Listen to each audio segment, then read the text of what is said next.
Kalau dapat ujian jangan, ya Allah salah apa aku ya Allah, perasaan hari ini tidak ada membuat dosa. Nah perasaan aja bang. Makanya kalau apa-apa tuh pakai perasaan tuh ya salah taruh. Sabilud dumu'i sabilun murih tanahada ya sahi kay tastarih wa buthad. Dalam kitab Sahih Bukhari hadis nomor 5213 di sana Rasulullah sallallahu alaihi wasallam bersabda, "May yuridillahu bihi khairan yusib minhu." Siapa dia yang Allah inginkan untuknya kebaikan, maka Allah Subhanahu wa taala akan memberikan dia ujian. Jadi apabila Allah Subhanahu wa taala menginginkan kebaikan kepada hambanya, cinta kepada hambanya, dia beri apa? Beri ujian. Baik. Jadi apabila pian sampai semak mendapatkan ujian dari Allah Subhanahu wa taala, harus paham hakikatnya. Tandanya apa?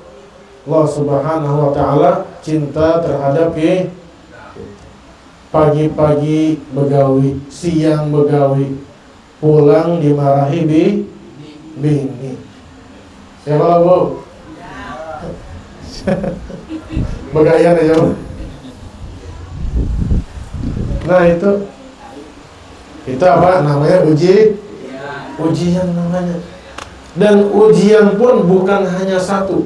Ujian itu terbagi 3. Di dalam kitab Tabaqatul Kubra li Abdul Wahhab Asy-Sya'rani halaman 226, di sana dikatakan bahwasannya ujian menjadi 3 bagian. Terkadang ujian menjadi sebuah hukuman. Ujian ini menjadi sebuah adab. Dan terkadang ujian ini menjadi sebuah pengampunan dosa.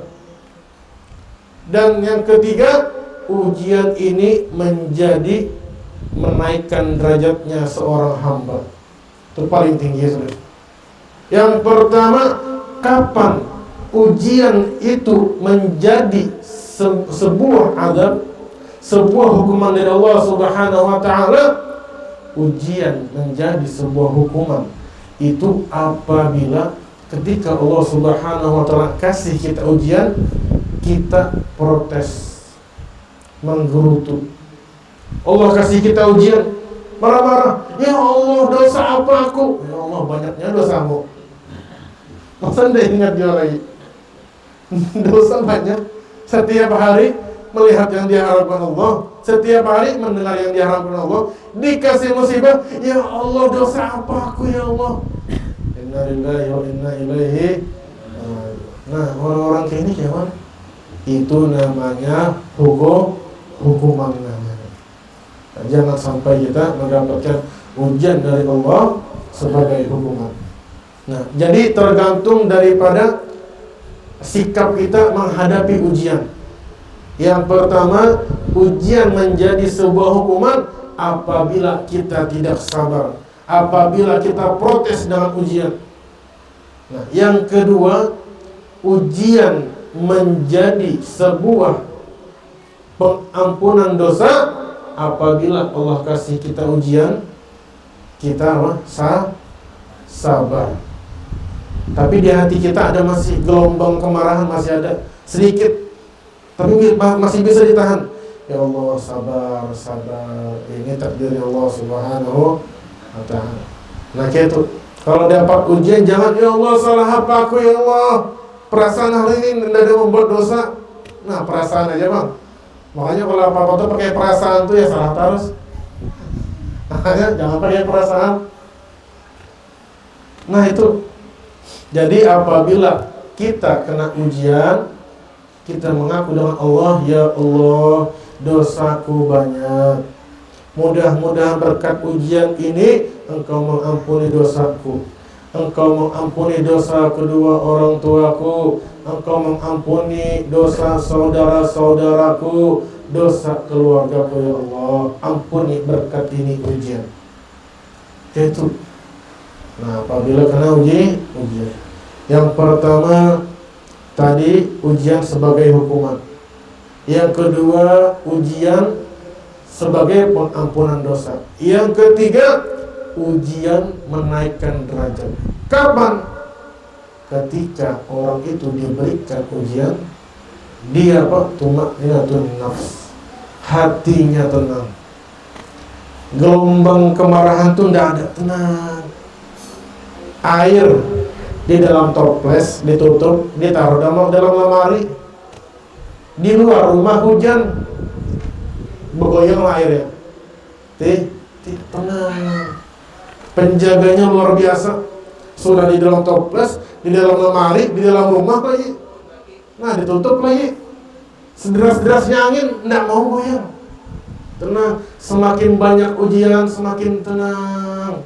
Kenapa? Karena dia tahu bahwasannya apa yang terjadi dengan dia adalah takdirnya Allah Subhanahu wa ta'ala. Makanya Al-Habib Abdullah bin Alwi Al-Haddad di dalam syairnya mengatakan, la yakthur hamuk ma gudir yakun.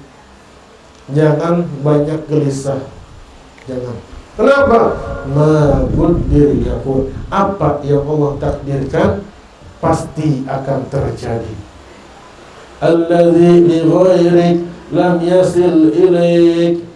Apa yang Allah takdirkan untuk orang lain mustahil sampai kepada kamu. Walladzi busimlak hasilun ladaik. Dan adapun yang telah Allah takdirkan untukmu hasilun ladaik, akan ada padamu. Pasti dapat sudah. Cuma mendengar kata-kata ini, sudah ditakdirkan juga. Maaf sembahyang, sudah ditakdirkan juga sudah. Maaf hadir majelis, maaf lagi bersedekah. Kenapa? Sudah ditakdirkan.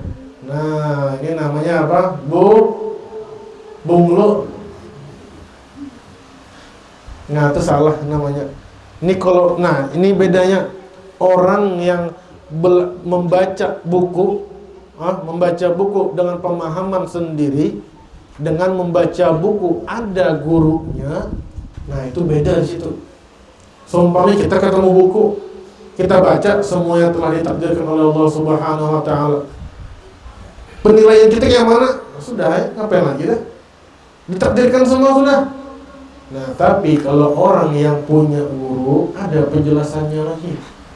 Berbeda di situ. Makanya kata ulama, man laisa lahu syekh fa syaitan. Siapa dia tidak punya syekh, maka syekhnya, gurunya adalah siapa? Syaitan. Siapa syaitan itu?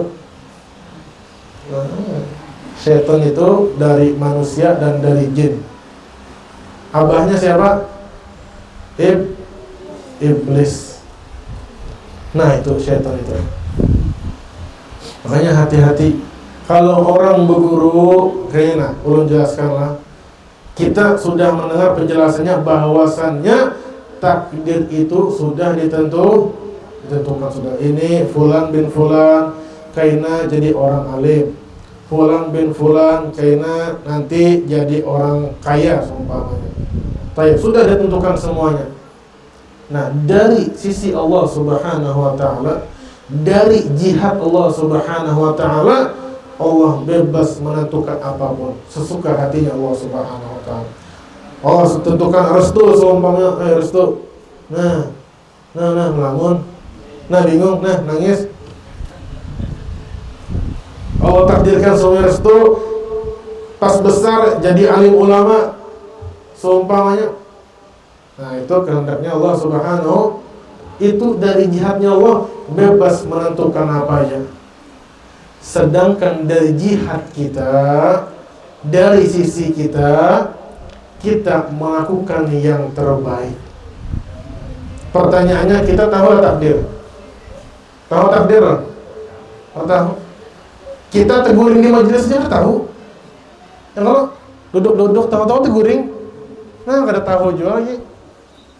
Nah, itu saking lemahnya kita tuh. Takdir tuh nggak tahu.